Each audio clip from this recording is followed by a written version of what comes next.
Try and make the photograph from this side, all right?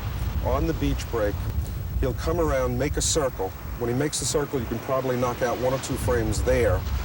Come back down into the little beach break, going this way just a wee bit, and then back out again. As you see, this one is breaking here.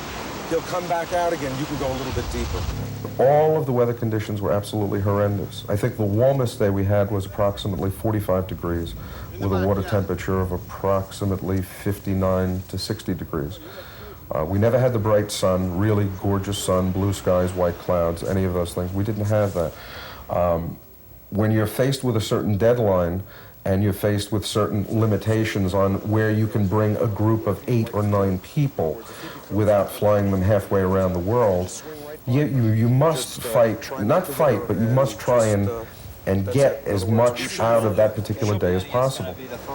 Yeah, well, don't be concerned. We don't know what photograph we're going to use.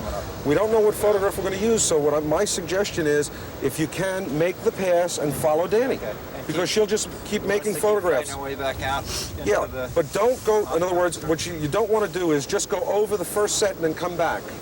In other words, make it like a train. In other words, boom, it's one at a time, bang, bang, bang, bang, bang. We might as well do it while we've got the light and we've got a little bit of wind. Before the tide gets over this bump, because we've got some swells now that'll flatten out again for about 30 minutes. Okay.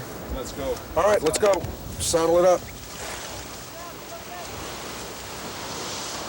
JoAnne risks her equipment to get the camera position she needs to cover the action. With one eye on the assignment, dramatic pictures of the Universal Fitness paddle ski kayak, and one eye on the waves, the shots get made. Come on, gentlemen, don't fool around. You don't have to go that far.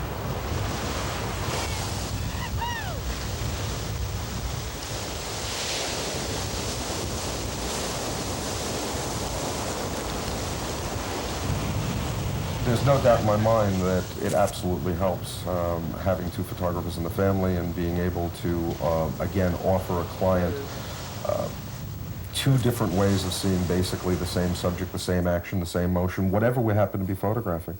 And it's really, it's a benefit. I've also learned a lot from JoAnne. I think she's learned a little bit from myself, and we'll take techniques where she'll be doing something and I will later on that evening or the next day take a look at the film and see something that she did, and I never even had any concept of what was happening. It works both ways. It does. I didn't have any idea that you know, that it would look that way.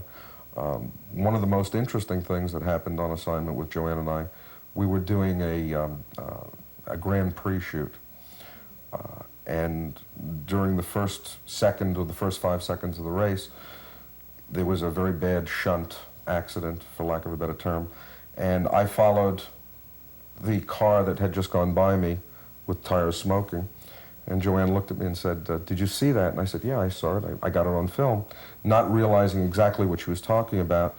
The next day when we looked at the process film, there was a photograph which just, it might have well happened on a different planet, of a car jumping approximately 25 feet in the air over another automobile.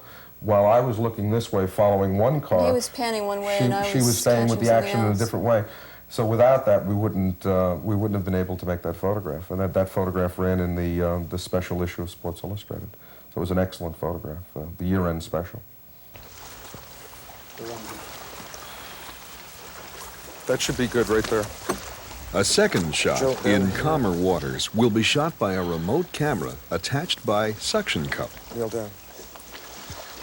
Danny, what we're going to do is we're going to mount this a little bit further up on the nose. A remote control device allows Joe to select each picture from the shore. Yeah, just wait until he goes. Okay, go ahead. 1. Go ahead, 2.